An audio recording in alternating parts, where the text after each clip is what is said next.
아파트 안에서 로얄동 로얄층은 어떻게 찾을까요? 오늘은 같은 아파트 안에서도 로얄동 로얄층을 찾고 이를 이용해서 돈 버는 선택을 하는 방법을 알려드릴 건데요. 많은 분들이 지역만 좋으면, 입지만 좋다면 아무거나 사도 된다고 생각하시지만 노련한 선수들은 매물을 선택할 때 로얄동 로얄층까지 파악한 뒤 일반 중층 가격으로 이런 선호 매물을 싹 집어갑니다. 같은 아파트 단지 안에서도 이 매물 선택 잘하는 것만으로 최대 1, 2억 원 수준의 안전 마진을 확보할 수 있다는 점 꼭 기억하시면서 오늘 영상 끝까지 봐주시길 바랍니다. 자, 로얄층부터 보고 로얄동 얘기를 해볼 건데요. 보통 로얄층이라 하면 탑층에서 한두 층 아래, 예를 들어서 20층짜리 아파트면 18층, 19층이 로얄층이다 하시는 분들도 있고, 너무 고층은 안 좋다, 어느 아파트나 딱 중간 정도 층인 10층에서 12층 정도가 로얄층이다 말씀하시는 분들도 있습니다. 여러분 확실하게 아셔야 하는 게 로얄층이라는 게 딱 하나의 층이 아닐 뿐더러 사람마다 약간씩 기준이 다를 수는 있다는 것인데요. 저의 기준을 드리자면 저는 전체 층수의 4분의 3 지점에서 탑층 바로 아래층까지가 로얄층이라고 생각합니다. 그러니까 뭐 한 20층짜리 아파트면 16층에서 19층 정도가 로얄층이라는 것이죠. 왜 저는 중층 혹은 중저층을 로얄층이라고 하지 않을까요? 제가 현장에서 여태까지 한 4,000에서 5,000 개의 매물을 봤다고 했잖아요. 보다 보면 3에서 9층은 안정감 있고 살기 좋은 거 맞습니다. 저도 동의합니다. 특히 나이 있으신 어른들은 또 난방 혹은 단열 이슈로 최대한 갓집, 그러니까 테두리에 있는 집들 피하려고 하시거든요. 8층에서 9층이면 딱 중간 정도에 위치하잖아요. 화재 시 위험이나 건강 측면에서도 이런 중저층을 선호하시기도 합니다. 그런데 서울 수도권 아파트는 옛날부터 없는 땅에 최대한 공간을 빼서 짓다 보니까 거실에서 보이는 뷰가 너무 앞동뷰, 시멘트 뷰인 집들도 상당히 많습니다. 지방이랑은 많이 달라요. 이런 집 가보면 어떤가요?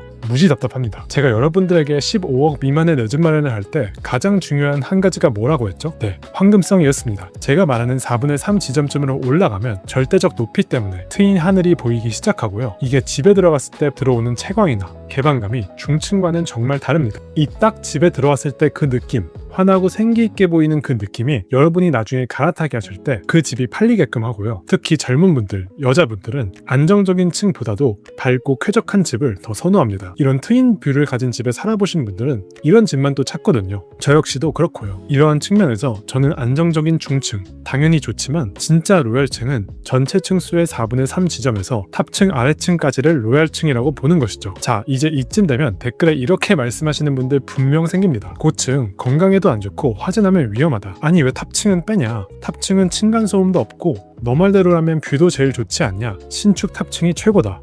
탑층 이야기도 한번 살짝 해볼까요? 신축이면 탑층 사는 거 괜찮다? 아, 맞아요. 저도 어느 정도 동의합니다. 원래 탑층이라는 게 옥상에 방수 페인트가 벗겨지며 물이 새어 들어올까봐 그 걱정과, 그리고 난방, 단열 이런 것 때문에 사람들이 안 좋아했었는데요. 짱짱한 신축 아파트면 괜찮지 않을까 하는 것이죠. 저층이 가격이 10% 싸게 나온다면 탑층은 보통 5% 정도 싸게 올라오거나, 요즘은 매물이 없어서 저층보단 낫지 않냐며 선호층과 거의 비슷한 가격으로 올라오기도 합니다. 그런데 저는 여전히 안 좋아합니다. 왜일까요? 왜냐면 저는 나만 좋은 아파트를 사려는 사람이 아니라 남들도 좋아하는 아파트를 사려는 사람이기 때문입니다. 또다시 황금성이죠. 실거주 목적도 챙겨야 하지만 돈을 담아두는 자산으로서의 성격도 중시해야 한다 했죠. 여러분들이 30평 기준으로 30억이 넘어가는 최상급지에 사는 게 아니라면 탑층을 안 좋아하는 분들이 여전히 있는 한 어느 정도 마이너스 점수를 줘야 한다고 생각합니다. 탑층이 제가 말한 일반 고층 혹은 로얄층 대비해서 수요가 적은 건 팩트니까요. 여러분 네이버에 새로 생긴 기능 아시죠? 여기 보시면 저층과 탑층을 동시에 걸을 수 있습니다. 이 기능 활용해서 매물을 찾아보세요. 그리고 한 가지 더 말씀드리자면 탑층이 위에서 물샐 우려만 있는 게 아니라 구축은 엘리베이터 소음도 있고, 신축이라 해도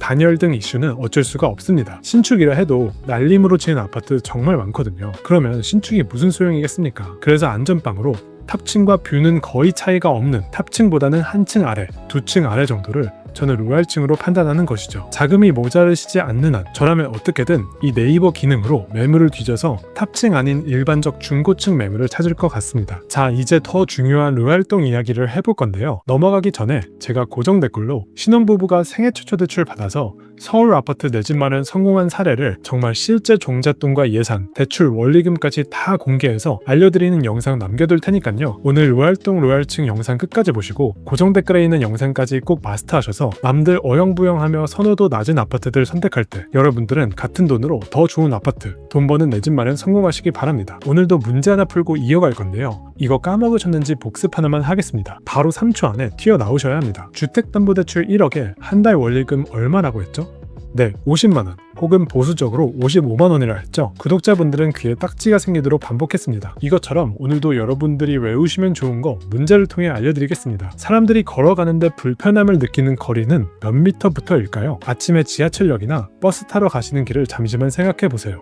정답은 사람마다 다르겠지만 보통 부동산 관련해서 이야기하는 거리는 750m에서 800m인데요. 여러분들은 쉽게 800m라고 기억해주세요. 제가 갑자기 이 얘기를 왜 했을까요? 소단지의 경우에는 앞동, 뒷동 간의 차이가 거의 없지만 대단지의 경우에는 앞동이냐 뒷동이냐에 따라서 지하철역, 단지 입구, 학원가 등 선호 요소까지의 거리가 500m 이상 차이 나는 경우들이 있기 때문입니다. 지금부터는 실제 아파트 단지를 들고 와서 예시를 다 보여드릴 거니까요. 집중해주세요. 이 거리와 관련한 이야기가 가장 유명한 아파트 단지 혹시 어딘지 아시나요? 네, 무려 9,500세대인 헬리오시티입니다. 헬리오시티 같은 경우 8호선 송파역에 가장 가까운 게 5단지와 4단지, 그리고 안쪽으로 들어갈수록 3단지, 2단지, 1단지 이렇게 형성이 되고 있는데요. 앞동과 안쪽동의 가격 차이가 얼마나 날까요? 여기는 지하철역과 버스 정류장, 그리고 단지 내 상가까지 모두 이 단지 입구 쪽에 있기 때문에 4, 5단지에 대한 선호도가 높아 이 앞동이라고도 불리는 4, 5단지가 로얄동이 됩니다. 안쪽에 있는 105동과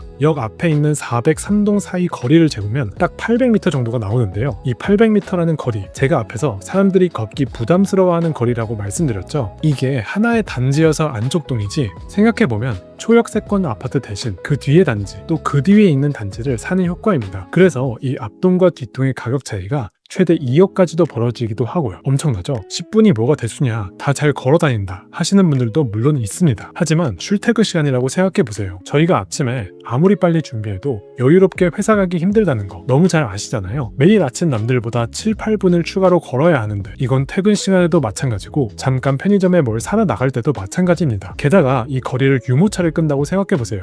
돈을 더 쓰더라도 이 로얄동을 매수하시는 분들도 일리가 있습니다. 그래서 경험 있는 고수들은 딱 째려보고 있다가 인테리어 잘된 매물 그런 거보다도 입구에 가까운 로얄동이 적당한 가격에 나왔다? 그러면 바로 이런 동을 선점해서 시간 단축도 하고 삶의 질도 올리는 것이죠.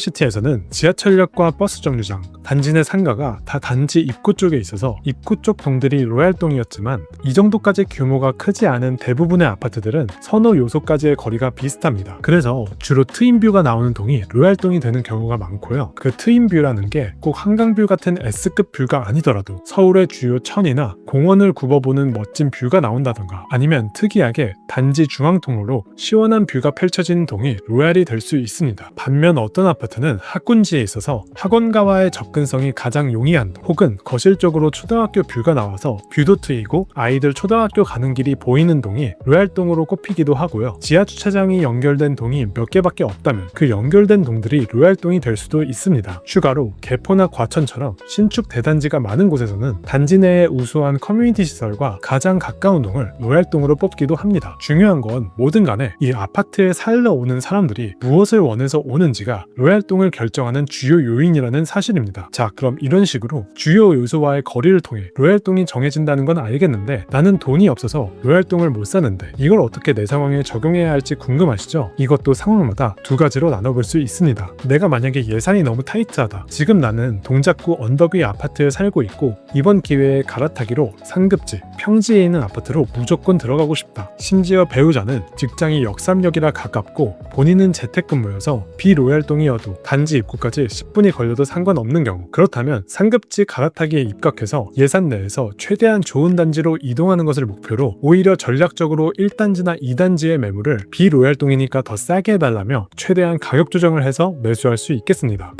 반대로 헬리오가 내가 원했던 최종 종착지 중 하나고 내가 여기 오래 살 것 같고 앞동 가격도 지불할 예산이 된다. 그런데 물건을 보다 보니 로얄동이 뒤쪽 동이랑 보통 1억 정도, 최대 2억까지도 차이가 나는데 지금 4천만 원 정도만 비싸게 나와 있다 해볼까요? 이 로얄동에 대한 개념이 있다면 이 4천만 원 정도 비싸게 나와 있는 로얄동 가격이 오히려 급매가라는 걸 판단할 수 있겠죠. 이렇게 로얄동을 저렴한 가격에 산다면 매수와 함께 최소 6천만 원의 안전마진을 확보하는 것입니다. 나중에 또 내가 갈아타서 강남으로 넘어갈 때는 앞쪽 동이니까 매도가를 1억 이상 더 받을 수 있으니까요. 그러니까 단지마다 로얄동이 어디인지 내가 정확히 판단할 수만 있다면 매수를 할 때부터 남들보다 몇 천만 원, 최대 몇 억을 버는 더 좋은 선택을 할 수 있는 것입니다. 지금까지 본 로얄층도 그렇고 로얄동도 그렇고요. 비싼데 굳이? 라고 생각하시는 분들 분명 있으십니다. 그런데 살 수만 있다면 사야 할 또 다른 이유가 있습니다. 여러분 갈아타기 언제 해야 할 것 같아요? 내가 살고 있는 아파트 가격이 오르는 상승장에서 해야 할까요? 아니면 남의 집값도 떨어지는 하락장에서 해야 할까요? 네, 제 책 읽으신 분들 이 내용 기억나시나요? 하락장에서 해야 합니다. 왜였죠? 네, 아파트는 절대 금액이 아닌 비율로 오르내리기 때문에 상급지가 하급지보다 먼저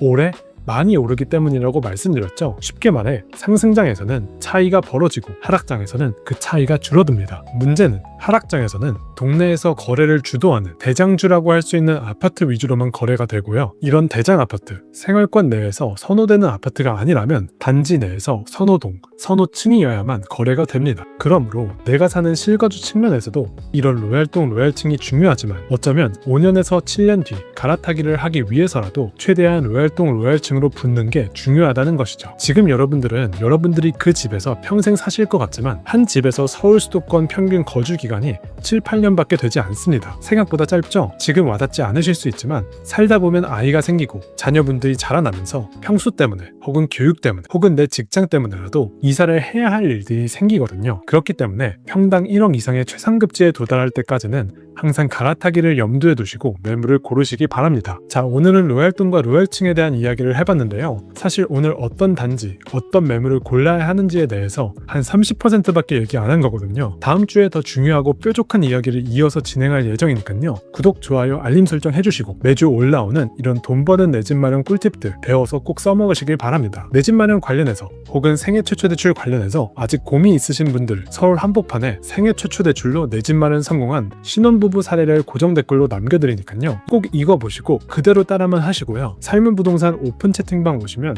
주요 기사, 부동산 정책에 대한 저의 해석과 함께 곧 출시될 내 집 마련 1:1 자문 오픈 일정도 공유받으실 수 있습니다. 오픈 채팅방 오셔서 진짜 실전에서 쓸 수 있는 꿀팁, 부동산 규제의 분석과 함께 여러 혜택 많이 받아가시기 바랍니다. 자, 오늘도 여러분들의 내 집 마련을 응원합니다. 감사합니다. 삶은 부동산이었습니다.